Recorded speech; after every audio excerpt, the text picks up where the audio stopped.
I just wanted to give a brief content warning. This episode is going to discuss teen suicide. Very briefly, I just wanted to give a warning before the episode started. Thank you. Hello, welcome back to You Look Like a Badger, my monthly podcast where I discuss queer cinema. It is April. It is the 4th episode, and the theme for this month is Won't Somebody Please Think of the Children, where I will talk about queer films aimed at kids. And the film that I'm discussing this month is The Mitchells versus the Machines. Katie, it was your weird plan that got us here. We're here because we don't think like normal people. Mitchells have always been weird, and that's what makes us great. Well, I believe this group of weirdos is the best hope humanity's got. The Mitchells vs. the Machines is an animated children's film released exclusive to Netflix in 2021, telling the story of Katie as she attempts to leave her family home for college and is halted by a technological uprising at the hands of an evil iOS. The film is a road trip movie that centers on an odd family trying and failing to appear normal. The queerness in this film is subtle, with Katie being hinted to be gay throughout and the film confirming it right at the end, but this subtlety provides the audience with an allegory of trying to get well-meaning but uninformed parents to understand queer identities, as well as giving children a story that is queer but doesn't focus wholly on queer romance, but rather a coming-of-age story that is easy to understand. The film uses animation to elevate the personality of the protagonist, with fourth wall breaks throughout that feel unique to the film and to the main character of Katie. The film was nominated for an Academy Award for Best Animated Film. It did win a lot of other Best Animated Film awards, including at Washington DC Area Film Critics Association Awards and the 27th Critics' Choice Awards. It has a 97% critic score and an 89% audience score on Rotten Tomatoes, and a 3.9 on Letterboxd. Let us read, before I go into analysis or anything, let's read the top reviews currently on Letterboxd for this film. First one we have is by user Nicole Kubrick, which says, most relatable character in fiction, a gay, pretentious film bitch who hates their dad. Wonderful. I mean, finally we get the recognition we deserve. This next review is a little bit long, but I'd like to include it just because I think it makes some interesting points. This is by user Sarah, who says, I really don't understand the insistence that gay characters must only exist within a romance plotline. Instead of a tokenized franchise character, our animated lead is clearly gay, engages in a fairly accurate idea of young queer culture, and this fits in with the rest of her arc.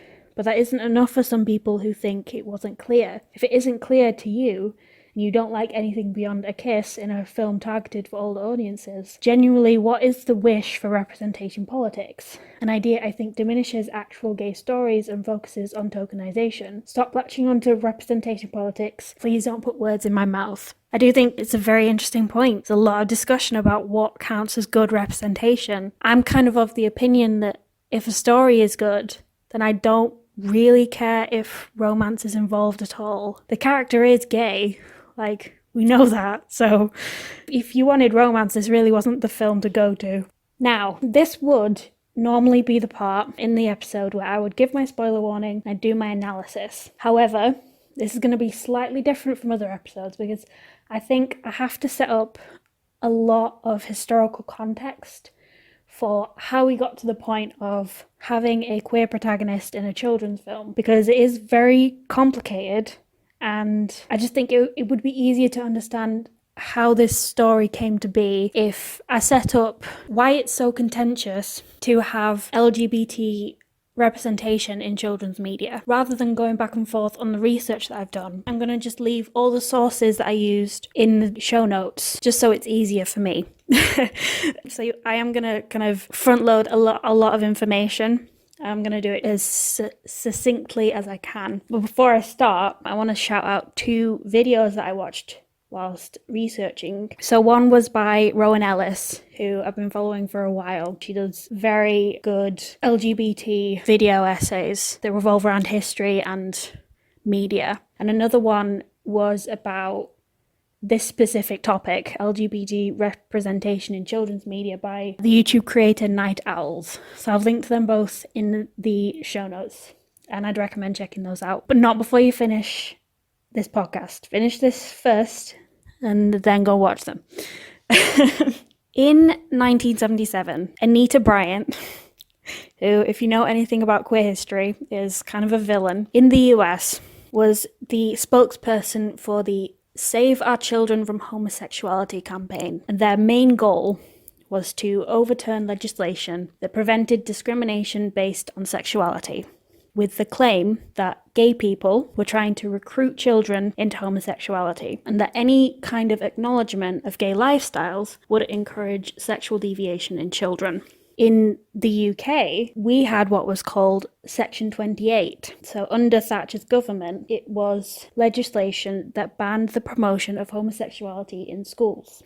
I think what we can see from both of these policies is that queer identities are seen as inherently sexual, and that wanting to let children know that LGBT people exist is an inherently predatory thing to do, which was how this was presented. With this context, the lack of inclusive education raises a generation of children who make the decision on what is inappropriate for the children they're raising. What you have is a lot of adults who think that telling children that gay people exist is an inherently sexual or inappropriate or confusing thing to do. Now, what this means is that there isn't really an avenue for children's media that discusses queerness. So when it comes to the 2010s, in creating media for children that could allude to queerness, we have very few examples, and the examples aren't very explicit. So the main example that comes to mind is The Legend of Korra, whose finale can definitely be perceived as romantic, but isn't confirmed as explicitly queer in the show. And as a result, Nickelodeon wouldn't get any flack or complaints by parents for the representation. This history of queer identities being seen as predatory means that anything aimed at children that even mentions that gay people exist is viewed as dangerous or confusing. So I have some not fun statistics. On the American Library Association's list of banned books for 2019, 6 of those books were LGBT themed. So if you can imagine how many queer books there actually are aimed at children, there aren't many, and 6 of them ended up on this list. So there was a trend in the early 2000s, what was referred to as a suicide epidemic in the US, where 1/3 of LGBT students had tried to or thought about killing themselves. Out of that spawned the It Gets Better campaign, which you might remember. My opinions on that campaign are it's positioned as, once you're an adult, things will be okay. And I'm an adult now, and I can tell you that they're not. So not only is it a lie, it's kind of a useless campaign because it doesn't deal with the homophobia and transphobia that children experience. So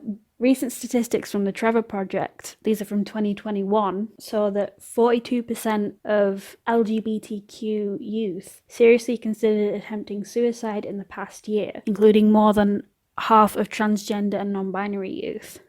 12% of white youth attempted suicide, compared to 31% of Native/Indigenous youth, 21% of Black youth, 21% of multiracial youth, 18% of Latinx youth, and 12% of Asian/Pacific Islander youth. 94% of LGBTQ youth reported that recent politics negatively impacted their mental health, whereas LGBTQ youth who had access to spaces that affirmed their sexual orientation and gender identity reported lower rates of attempting suicide. Whether homophobic or transphobic parents like it or not, these representations are important, like not having dead children levels of important. So from this, I want to talk about 2 fairly recent incidents surrounding queerness and its relation to childhood innocence or protecting children, whatever.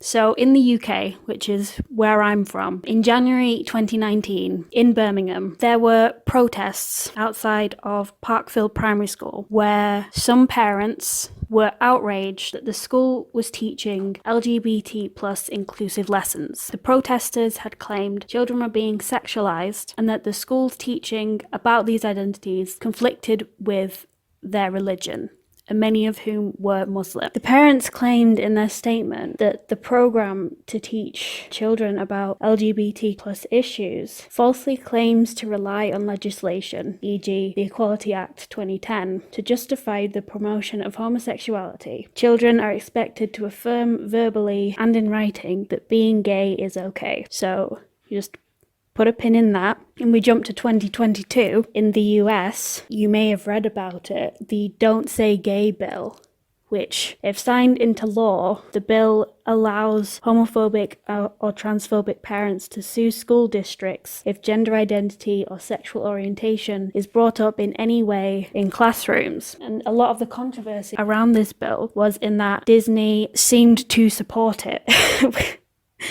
which, you know, considering how many first gay characters they've had, is contradictory to what they seem to promote out loud. So in the last 2 years, Disney has donated a significant amount of money to members of the Florida legislature that had already voted for the Don't Say Gay legislation, including to sponsors of the bill, Florida Rep. Joe Harding and State Senator Dennis Baxley. After an open letter from queer Pixar staff and their allies alleged that Disney had actively scrubbed overtly gay affection and queer representation from their movies, CEO Bob Chapek emailed employees that the company would halt all political donations and donate to groups fighting similar legislation in other states. He went on to apologize after initially dismissing employee concerns over the GOP donations. Walkout organizers insist that the company must publicly commit to an actionable plan that protects employees from hateful legislation.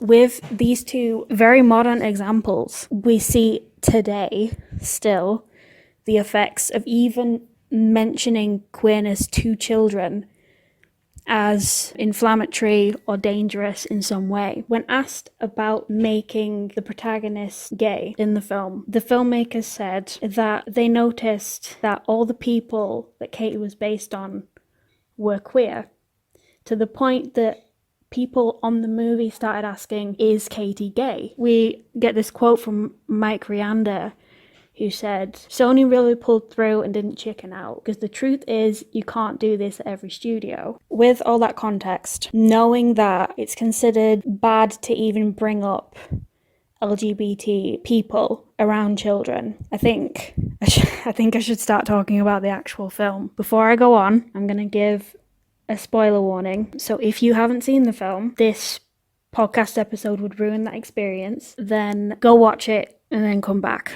I've always felt a little different than everyone else. So I did what any outsider would do, made weird art. I never fit in, for lots of reasons. But movies were always there for me. My parents haven't figured me out yet.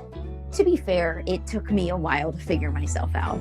A main component of being queer is needing to escape we'll call it normality, but it really is just code for being straight. And I think when explaining this to children, the film does a really good job in using the analogy of Katie going to college as Katie getting to be gay and open about it. It's in contrast with her home, which isn't explicitly homophobic, but rather her parents just don't get her. Katie expresses her weirdness in being a film nerd, which is great because I'm also that. So she's obsessed with films and she wants to make them. And though her dad isn't like explicitly against it, he doesn't get it. He doesn't understand, and he doesn't make much of an effort to understand. And that's where the tension comes from. That's where the conflict is. His attempts to try to understand her come across as trying to mold her into the version of Katie that he wants her to be. Her passion for films isn't something she can share with her dad.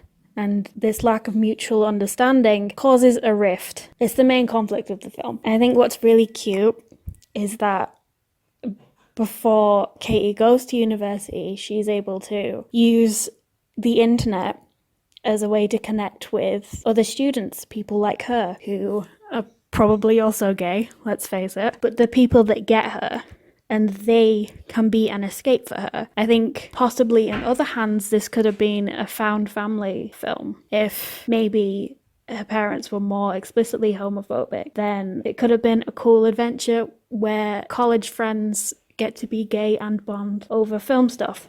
But this is the film where Katie's coming of age story is one where she learns to break down generational divides. Her dad comes to understand and respect her more at the end. If there's a sequel and they want to do a found family thing, then I would be ecstatic to watch that. I think it's really cute that Katie ends up with a girlfriend at the end. I think it's cute that throughout she kind of fantasizes being with those people, being with Jade, in opposition to being with her family. Like, she has little drawings. I think that's cute. Oh. And her mum asks if Jade and Katie are official. Like, at the end, it's what's the confirmation of the queerness that has just been alluded to with Katie being weird. She wears like a rainbow pin, but the actual confirmation is at the end. Whenever we have a problem at home, you always throw your whole self into fixing it. And I love that about you. But now this is broken. Okay? Because if that girl leaves and never comes home again, that's a problem I don't think we can fix. I think it was very smart for this film to be set up as a road trip film, because if you've watched road trip films before, what they tend to symbolize is a very literal representation of change. So you're literally going from one space to another space. And in all this in-between space, you have to learn and grow. And the road in film is a liminal space where rules and boundaries of normal society kind of fall away. And this is kind of perfect for the Mitchells because they are set up as being the odd family who can't do normality and they can't really cope in the normal world. I mean, to be honest, they can't cope that well on the road either, but a lot of the story is about them growing closer together, not necessarily growing to be more normal, but rather growing to understand where each other is coming from and strengthening the bonds that may have been frayed with petty conflicts that occur in living in a house with people for like 18 years. So what we see is that the family is trying to cope with this big change. And this big change is that Katie's going to college and she won't be living with them anymore. And this is parallel to the massive changes that are happening to technology in the film. We see there is a robot takeover where all of the humans are going to be shot off into space. The technology can take over the world, and how this is an absolutely terrifying experience. But what I liked about the film is that it wasn't anti-technology because it blended in how technology helps us in our day-to-day. It allows Katie to connect with her college friends. It allows her to make her films. It allows them to save the day eventually. In fact, we see that complete technophobia comes from Katie's dad is actually detrimental. The fact that he can't work a computer means that the end sequence towards the end is infuriating and tense because he's taking so long to get, saying this out of context sounds really weird, to get the video of their dog that will confuse the robots up on all the screens. If you've watched the film, you know. But that section is really tense because he doesn't know how to work a computer. And we're just like, you just drag it and you type in the words. This barrier of ignorance that older generations have is detrimental to them. So it doesn't fully go in the other direction, and that makes sense because the children watching this will have grown up with the technology in the film throughout their whole lives. They will probably have always known smartphones and computers and YouTube and just having this in their lives. So it makes sense that the film would include that. Technology promises good things for the future. However, the type of totalitarian technology presented in the film expects uniformity and complacency. Where Katie uses the technology to be creative and experiment, what PAL wants, the iOS system, that is seeking revenge on humanity, what PAL wants is to obliterate humanity, to obliterate this deviancy from complete uniformity. And we can see, I think as an adult, you could very obviously see that this is an analogy for heteronormativity. That whilst there are aspects of heterosexuality that are productive and loving and respectful, this urge to make everybody heterosexual, to make everyone conform, is incredibly dangerous. And I mean, in the film, everyone will be shot into space and die. So that's not good. Sometimes heteronormativity can feel like you're being shot off into space to die because you feel odd, like you don't exist. Which makes sense in a children's film where even the mention of queerness could result in protests or people literally voting you out of existence. One of my favourite things about the film is that even though it has all this conflict between Katie and her dad, there's still this message of we need each other. Different generations of people need each other and they can learn from each other. So Katie's dad learns the importance of art and comes to respect her work. And Katie learns that the reason the way her dad is the way he is mostly to protect her. You know, he gave up his dream house so that his family could live a more normal life, which makes me kind of sad. It also makes me kind of think that Rick Mitchell might also be a bit queer. You kind of get glimpses that, you know, maybe the whole family is a bit... I think that'd be fun. They're set up to be outside of the norm, and what the society around them seems to be trying to do is cope with this weirdness, with this abnormality. And sometimes that can feel like the end of the world, but it isn't, because being queer might be weird, but it doesn't mean it's not good. Put that on a t-shirt. Yes.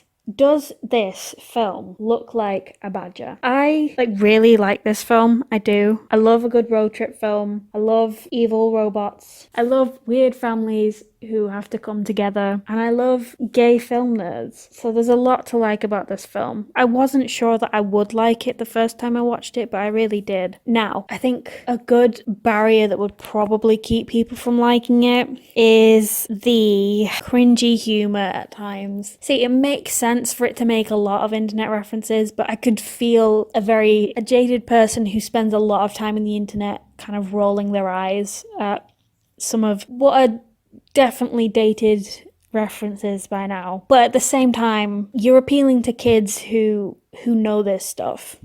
And, you know, maybe the kids are just watching it because it's bright and shiny, because it's a very colourful film. And maybe a lot of the references will go over their head, but, you know, I'm not going to say no to the Numa Numa song. I like... I like hearing that song. It brings back good times. So I feel like a lot of people won't like it. They'll roll their eyes because they're cynical and probably adults who don't like to have fun. I think another criticism, and I fully understand this, even if I don't necessarily agree with it, is that the queer representation is very minimal. I talked about it pretty extensively here, but it makes sense that it would be. At the same time, I'm kind of happy that this wasn't a queer romance, because, I don't know, maybe I'm just bored of the very safe queer romances. It's a kid's film.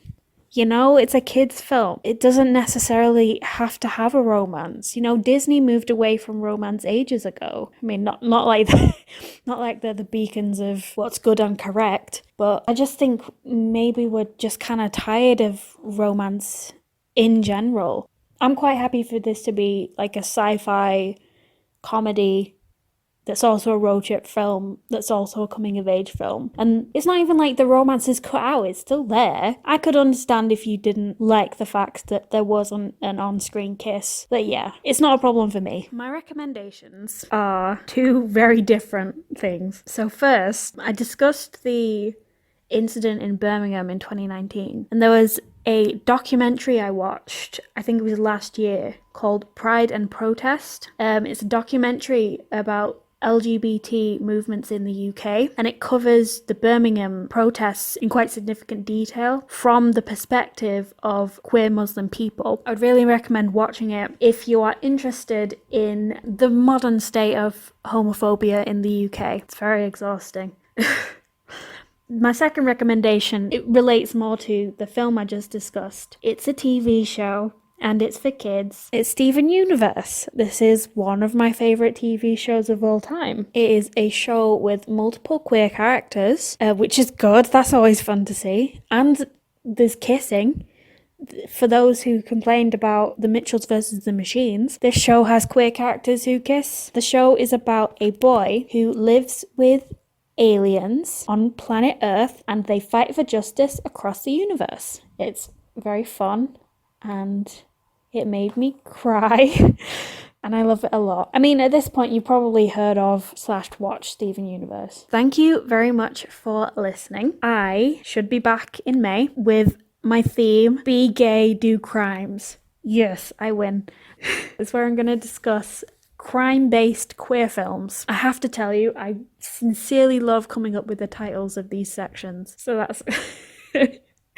If you'd like to stay updated, please make sure to follow me on Twitter at @likeabadgerpod, and you can listen to me on Spotify. You probably are. You can listen to me on YouTube. You might be. I don't know. If you would like to see more of my work, you can find my writing at ambercanwalk.com. My latest piece, it's not up as of recording, but it should be up. I'm writing a review for a bisexual vampire film called The Velvet Vampire. It should be up by the time this episode comes out, so you should go read that. If you enjoyed this, you enjoy my analysis, you think my voice sounds nice, then you should give me some money. You can give me £1 if you want. You can donate to my Kofi. That should be in the show notes. All of my sources that I used for research should be in the show notes as well. You can read through those if you feel so inclined. Thank you very much for listening. I hope to see you in May. Bye.